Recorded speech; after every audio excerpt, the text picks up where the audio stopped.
प्यारे छात्रों, आप सभी को नमस्कार। मेरा नाम के बबीता है। मैं PSMS कोंडा पार्क मॉडल स्कूल में हिंदी अध्यापिका हूँ। आज मैं आपको एक चित्र दिखाऊंगी, उसे देखकर आपको उत्तर देना है। देखिए, इस चित्र में आपको क्या दिखाई दे रहा है? जी बिल्कुल सही, वहाँ एक लड़की है ना? वह लड़की क्या कर रही है? जी हाँ, बिल्कुल सही कहा आपने, वह लड़की कुछ सोच रही है ना? अब मैं इस चित्र को निकाल कर दूसरा चित्र अगर आपको बता रही हूँ तो इसे मैं क्या कर रही हूँ, ऐसा आप कहोगे? जी हाँ, बिल्कुल सही कहा आपने, मैं इस चित्र को बदल रही हूँ, है ना? तो आज हम 9वीं कक्षा का बदले अपनी सोच यह तीसरा पाठ पढ़ेंगे। इस पाठ का पहला भाग आपने पहले ही देखा है, दूसरा भाग जो है आज हम पढ़ेंगे। मैं पाठ को पढ़ती हूँ, सब लोग अपने अपने किताबों में देखिए। अब हर बालक को पर्यावरण की शिक्षा के प्रति जागरूक करना होगा। हर कक्षा की किताबों में पर्यावरण के पाठ अवश्य होने चाहिए। विकास को रोकने के लिए मैं नहीं कहती, मैं यह कहना चाहती हूँ, जैव मित्र तकनीकों में बढ़ोतरी होनी चाहिए जो सस्ती और अच्छी हो। ऐसे संसाधनों का उपयोग होना चाहिए जो पुनः प्राप्त किए जा सकते हैं। मैं दुनिया के सभी नेताओं से 2 प्रश्न पूछना चाहती हूँ। क्या पर्यावरणीय समस्याओं की पहचान किसी भौगोलिक, राजनीतिक सीमाओं और आयु समूहों के दायरे में होती है? मेरा उत्तर निश्चित तौर पर नहीं है। इसलिए तो संयुक्त राष्ट्र संघ है। वे ऐसे मुद्दों पर एक दूसरे से बातचीत करवाएं। इस बातचीत में बच्चों और युवकों की आवाज़ भी शामिल किया जाए।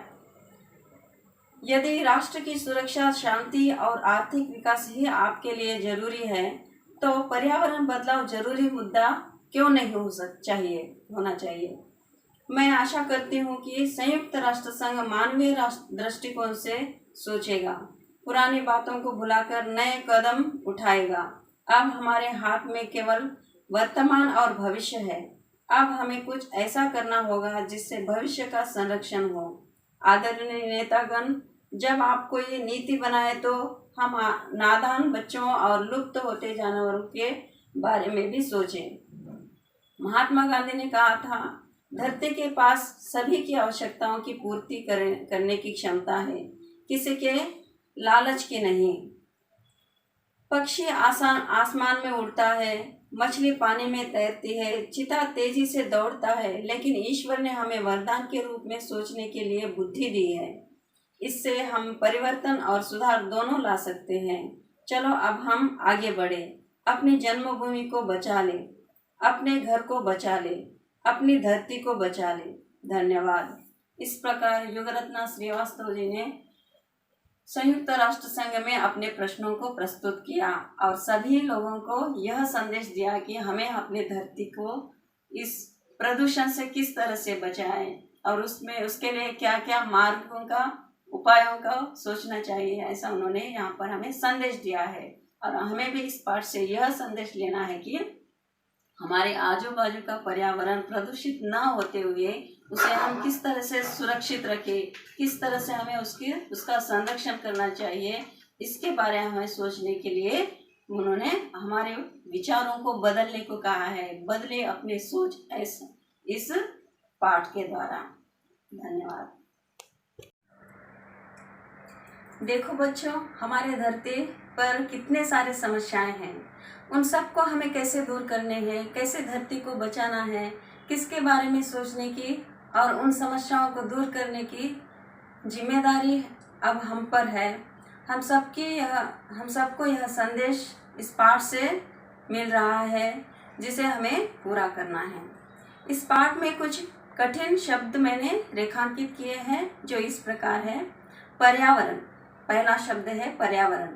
पर्यावरण यानी वातावरण। वातावरण यानी हमारे आजू बाजू में जो कुछ भी प्रकृति है, इन सबको मिलाकर वातावरण कहा जाता है। पर्यावरण शब्द का हमें वाक्य में प्रयोग करना है। हम पेड़ लगाकर पर्यावरण बचा सकते हैं, है ना? ऐसा वाक्य आप कुछ अलग और भी लिख सकते हैं। दूसरा शब्द है जैव मित्र। जैव मित्र का अर्थ है जीवन के मित्र। जैसे कि इसके लिए मैं जैव मित्र शब्द का वाक्य में प्रयोग करूंगी। साइकिल हमारा जैव मित्र है, यानी जिससे हमारा कोई नुकसान नहीं, वो हमारा जीवन का मित्र है ना। ऐसा शब्द उपयोग करके आप वाक्य बनाइए। परिवर्तन, परिवर्तन यानी बदलाव, बदलाव यानी चेंजेस, है ना। तो परिवर्तन शब्द का उपयोग करके मैं एक वाक्य बनाऊंगी। विज्ञान से समाज में परिवर्तन हुआ है ना। दूसरा शब्द है लुप्त, लुप्त यानी अस्तित्व को खो जाना। इसके लिए मैं उदाहरण दूंगी वाक्य में प्रयोग करके। डायनासोर धरती से लुप्त हो गए हैं, है ना, जो कि अभी हमको देखने के लिए नहीं मिलते, उसे कहते हैं लुप्त हो जाना। अब इस पाठ से संबंधित अर्थग्रहता प्रतिक्रिया का मैं एक प्रश्न पूछती हूँ। पर्यावरण के बिगड़ने से क्या हानि होती है? पर्यावरण के बिगड़ने से क्या हानि होती है, क्या आपको पता है? जी हाँ, बिल्कुल। पर्यावरण बिगड़ने से समय पर वर्षा नहीं होती, धूप अधिक होती है, पानी के लिए हम तरसते हैं, ऐसे कई हानि होते हैं। आप अपने मन से लिखेंगे। दूसरा है अभिव्यक्ति सृजनात्मकता। अभिव्यक्ति सृजनात्मकता में मैं एक आपको प्रश्न पूछती हूँ। जल संरक्षण कैसे किया जा सकता है, अपने शब्दों में लिखिए। जल संरक्षण यानी जल यानी पानी, पानी का संरक्षण हम कैसे कर सकते हैं, वह आप 4 उपाय लिखिए। जल प्रदूषण होने से रोका जा सकता है, पानी को व्यर्थ ना करके हमें पानी का संरक्षण कर सकते हैं। इस प्रकार और एक 4-5 वाक्य आप खुद से लिखिए। अब हम भाषा की बात में समुच्चय बोधक अव्यय इसके बारे में पढ़ेंगे। समुच्चय बोधक अव्यय का व्याख्या है या उसकी परिभाषा कह सकते हैं कि 2 शब्द या 2 वाक्यों को जोड़ने वाले शब्दों को हम समुच्चय बोधक अव्यय कहते हैं। उदाहरण के लिए और, की, बल्कि, तो, ये जो शब्द है 2 शब्दों को या 2 वाक्यों को जोड़ने वाले शब्द है। उसके लिए मैं उदाहरण बताती हूँ, आप लोग ध्यान से सुनो।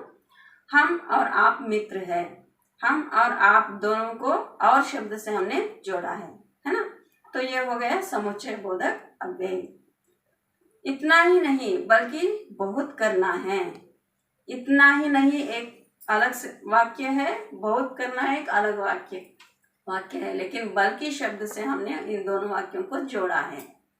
यहाँ नहीं तो कहाँ होगा, यहाँ पर यहाँ नहीं एक वाक्य है, कहाँ होगा यह दूसरा वाक्य है। दोनों वाक्यों को हमने तो शब्द से जोड़ा है, इसलिए तो यहाँ पर क्या है, समुच्चय बोधक अव्यय है।